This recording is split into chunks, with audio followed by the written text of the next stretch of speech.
ಉಚಿತ ವಾಣಿಯನ್ನು ಕೇಳಿ ವಿಭೀಷಣನು ಅವನಿಗೆ ನಮಸ್ಕಾರ ಮಾಡಿ, ಲಂಕಾನಾಶದಲ್ಲಿ ನನ್ನಿಂದಾದಷ್ಟು ನಿನಗೆ ಸಹಾಯ ಮಾಡುವೆನು, ನಿನ್ನ ಸೈನ್ಯದಲ್ಲಿ ಒಬ್ಬನಾಗಿದ್ದುಕೊಂಡು ಹೋರಾಡುವೆನು ಎಂದು ಧರ್ಮದ ಹೆಸರಿನಲ್ಲಿ ಪ್ರಮಾಣ ಮಾಡುತ್ತಿರುವೆನು ಎಂದನು. ಸಂಪ್ರೀತನಾದ ರಾಮನು ವಿಭೀಷಣನನ್ನು ಆಲಂಗಿಸಿಕೊಂಡು ಎಲ್ಲರನ್ನೂ ಪ್ರಸನ್ನ ದೃಷ್ಟಿಯಿಂದ ನೋಡುತ್ತಾ, ಲಕ್ಷ್ಮಣ, ಸಾಗರದಿಂದ ಪುಣ್ಯ ಜಲವನ್ನು ತೆಗೆದುಕೊಂಡು ಬಾ, ರಾಕ್ಷಸ ರಾಜನೆಂದು ವಿಭೀಷಣನಿಗೆ ಈ ಕಪಿವೀರರ ಸಮ್ಮುಖದಲ್ಲಿ ಅಭಿಷೇಕ ಮಾಡು ಎಂದನು. ಅಂತೆಯೇ ಲಕ್ಷ್ಮಣನು ಜಲವನ್ನು ತಂದು ವಿಭೀಷಣನಿಗೆ ಲಂಕೆಯ ರಾಜನೆಂದು ಪಟ್ಟಾಭಿಷೇಕ ಮಾಡಿದನು. ವಾನರರಿಗೆಲ್ಲ ಬಹಳ ಸಂತೋಷವಾಯಿತು. ಹನುಮಂತನ ಜೊತೆಗಿದ್ದ ಸುಗ್ರೀವನು, ವಿಭೀಷಣ, ಈ ಮಹಾಸಾಗರವನ್ನು ದಾಟುವುದು ಹೇಗೆ ಎಂಬುದನ್ನು ಹೇಳು. ಈ ಇಡೀ ಸೈನ್ಯವನ್ನು ಆಚೆಯ ದಡ ಸೇರಿಸಬೇಕು, ಇದು ಹೇಗೆ ಸಾಧ್ಯ? ಬಹಳ ದಿನಗಳಿಂದಲೂ ಇಲ್ಲಿ ನಿಂತು ಯೋಚಿಸುತ್ತಿದ್ದೇವೆ, ಏನು ಮಾಡಬೇಕೆಂದು ಹೊಳೆಯುತ್ತಿಲ್ಲ, ನೀನೇನಾದರೂ ಉಪಾಯ ಸೂಚಿಸಬಲ್ಲೆಯಾ ಎಂದನು. ಅದಕ್ಕೆ ವಿಭೀಷಣನು, ಶ್ರೀರಾಮನು ಸಮುದ್ರರಾಜನನ್ನು ಪ್ರಾರ್ಥಿಸಲಿ, ರಾಮನ ಪೂರ್ವಜರಾದ ಸಗರ ಚಕ್ರವರ್ತಿಯಿಂದ ನಿರ್ಮಿತವಾದುದು ಈ ಸಾಗರ, ಇನ್ನೊಬ್ಬ ಪೂರ್ವಜನಾದ ಭಗೀರಥ ಚಕ್ರವರ್ತಿಯಿಂದ ತರಲ್ಪಟ್ಟ ಗಂಗೆಯಿಂದ ಪೋಷಿತವಾಗಿರುವುದು ಈ ಸಾಗರ. ರಾಮನಿಗೆ ಒದಗಿರುವ ಸಂದರ್ಭವನ್ನು ಸಮುದ್ರ ರಾಜನು ಅರಿತುಕೊಳ್ಳುತ್ತಾನೆ, ತನ್ನನ್ನು ದಾಟಲು ಖಂಡಿತ ಸಹಾಯ ಮಾಡುತ್ತಾನೆ ಎಂದನು. ಸುಗ್ರೀವನು ವಿಭೀಷಣನ ಈ ಸಲಹೆಯನ್ನು ರಾಮ ಲಕ್ಷ್ಮಣರಿಗೆ ತಿಳಿಸಲು ರಾಮನು ಅದರಂತೆ ಸಮುದ್ರ ತೀರದಲ್ಲಿ ದರ್ಭೆಯನ್ನು ಹಾಸಿ ಯಜ್ಞ ವೇದಿಕೆಯ ಮೇಲಿರುವ ಅಗ್ನಿಯಂತೆ ಅದರ ಮೇಲೆ ಕುಳಿತು ದಾರಿ ತೋರುವಂತೆ ಸಮುದ್ರ ರಾಜನನ್ನು ಪ್ರಾರ್ಥಿಸತೊಡಗಿದನು. ಅಷ್ಟರಲ್ಲಿ ವಾನರ ಸೇನೆಯು ಸಮುದ್ರ ದಡದಲ್ಲಿ ರಾಮನ ಸುತ್ತಲೂ ಬೀಡು ಬಿಟ್ಟಿರುವುದು ರಾವಣನ ಗೂಢಚಾರನಾದ ಶಾರ್ದೂಲನೆಂಬ ರಾಕ್ಷಸನ ಕಣ್ಣಿಗೆ ಬಿದ್ದಿತು.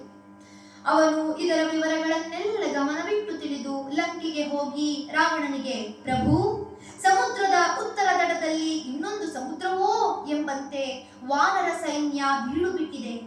ಸೀತೆ ಇಲ್ಲಿರುವುದನ್ನು ತಿಳಿದುಕೊಂಡಿರುವ ರಾಮ ಲಕ್ಷ್ಮಣರು ಆಚೆಯ ದಡದಲ್ಲಿ ಕಾಯುತ್ತಿದ್ದಾರೆ. ಅಲ್ಲಿರುವ ನೆಲ, ವೃಕ್ಷಗಳು, ಬಂಡೆಗಳು ಎಲ್ಲವೂ ವಾನರರಿಂದ ತುಂಬಿ ಹೋಗಿದೆ. ಆ ಸೈನ್ಯವು 10 ಯೋಜನ ವಿಸ್ತಾರವನ್ನು ಆಕ್ರಮಿಸಿದೆ. ದೃಶ್ಯವು ಮಹಾಭಯಂಕರವಾಗಿದೆ.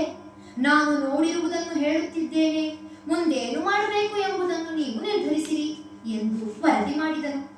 ಇದನ್ನು ಕೇಳಿದ ರಾವಣನು ತಕ್ಷಣ ಕಾರ್ಯೋನ್ಮುಖನಾದನು.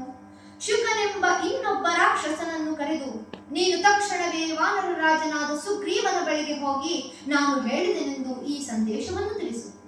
ಸುಗ್ರೀವ, ವೃಕ್ಷ ರಜಸ್ಸಿನ ಮಗನಾದ ನೀನು ಉತ್ತಮ ಕುಲದಲ್ಲಿ ಹುಟ್ಟಿದವನು, ಮಹಾವೀರ. ನೀನು ನನ್ನ ಸೋದರನಿದ್ದ ಹಾಗೆ. ನಾನು ಅಯೋಧ್ಯೆಯ ಯುವರಾಜನ ಹೆಂಡತಿಯನ್ನು ತಂದಿಟ್ಟುಕೊಂಡಿರುವುದನ್ನು ಕಟ್ಟಿಕೊಂಡು ನಿನಗೇನಾಗಬೇಕಾಗಿದೆ? ಅವನಿಗೂ ನಿನಗೂ ಏನು ಸಂಬಂಧ? ಇದರಲ್ಲಿ ಆಸಕ್ತಿ ವಹಿಸುವುದರಿಂದ ನಿನಗೆ ಏನು ಲಾಭ? ನೀನು ನಿನ್ನ ರಾಜ್ಯಕ್ಕೆ ಹಿಂದಿರುಗುವುದು ಒಳ್ಳೆಯದು. ಈ ಲಂಕೆಯು ದೇವತೆಗಳಿಗೂ ದುರ್ಭೇದ್ಯವಾದುದು ಎಂದ ಮೇಲೆ ನರರೂ ವಾನರರೂ ಇಲ್ಲಿಗೆ ಬರಲು ಹೇಗೆ ಸಾಧ್ಯ? ಲಂಕೆಗೆ ಬರುವ ಯೋಚನೆಯನ್ನು ಬಿಟ್ಟು ಕಿಷ್ಕಿಂಧೆಗೆ ಹೋಗಿ ಸುಖವಾಗಿ ರಾಜ್ಯವಾಳಿಕೊಂಡಿರು. ಹೀಗೆ ಹೇಳಿ ಸುಗ್ರೀವನು ತನ್ನ ಸೈನ್ಯದೊಂದಿಗೆ ಹೇಗಾದರೂ ಹಿಂದಿರುಗುವಂತೆ ಮಾಡು, ಇನ್ನುಳಿದ ರಾಮ ಲಕ್ಷ್ಮಣರನ್ನು ಸುಲಭವಾಗಿ ಎದುರಿಸಬಹುದು ಎಂದನು. ಶುಕನು ಸುಗ್ರೀವನಿದ್ದಲ್ಲಿಗೆ ಬಂದು ರಾವಣನ ಸಂದೇಶವನ್ನು ಯಥಾವತ್ತಾಗಿ ತಿಳಿಸಿದನು.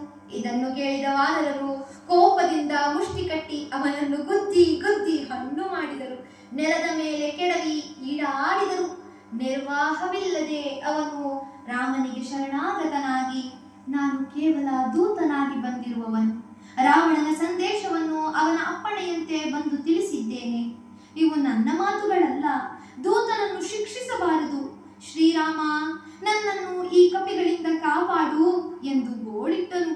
ರಾಮನು ಹಿಂಸೆ ಮಾಡಬೇಡಿರೆಂದು ವಾನರರನ್ನು ತಡೆದು ಶುಕನನ್ನು ಹೋಗಲು ಬಿಟ್ಟನು. ಅವನು ಆಕಾಶಕ್ಕೆ ಹಾರಿ, ಶ್ರೀರಾಮ, ಕರುಣಾಸಾಗರ, ನಾನು ಲಂಕೆಗೆ ಹೋಗಿ ರಾವಣನಿಗೆ ಏನೆಂದು ಹೇಳಲಿ ಎಂದು ಕೇಳಿದನು. ಸುಗ್ರೀವನು, ಈಗ ನಾನು ಹೇಳುವ ಮಾತುಗಳನ್ನು ತಿಳಿಸು. ರಾವಣ, ನೀನು ನನಗೆ ಹೇಗೆ ಸ್ನೇಹಿತನಾಗುತ್ತೀಯೇ? ನನ್ನ ದಯೆಯಾಗಲಿ ಪ್ರೀತಿಗಾಗಲಿ ಪಾತ್ರನಲ್ಲ ನೀನು. ನೀನು ನನಗೆ ಎಂದೂ ಉಪಕಾರ ಮಾಡಿದುದಿಲ್ಲ.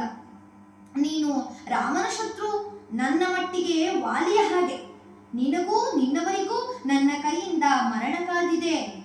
ನಿಮ್ಮೆಲ್ಲರಿಗೂ ಕೊಲ್ಲಲು ನಾನು ನಿರ್ಧರಿಸಿದ್ದೇನೆ. ನಿಮ್ಮೆಲ್ಲರನ್ನೂ ಕೊಲ್ಲಲು ನಾನು ನಿರ್ಧರಿಸಿದ್ದೇನೆ. ನಾನು ಸದ್ಯದಲ್ಲೇ ನಿನ್ನ ಲಂಕೆಗೆ ಸೈನ್ಯ ಸಮೇತನಾಗಿ ಬಂದು ಅದನ್ನು ನೆಲಸಮ ಮಾಡುತ್ತೇನೆ.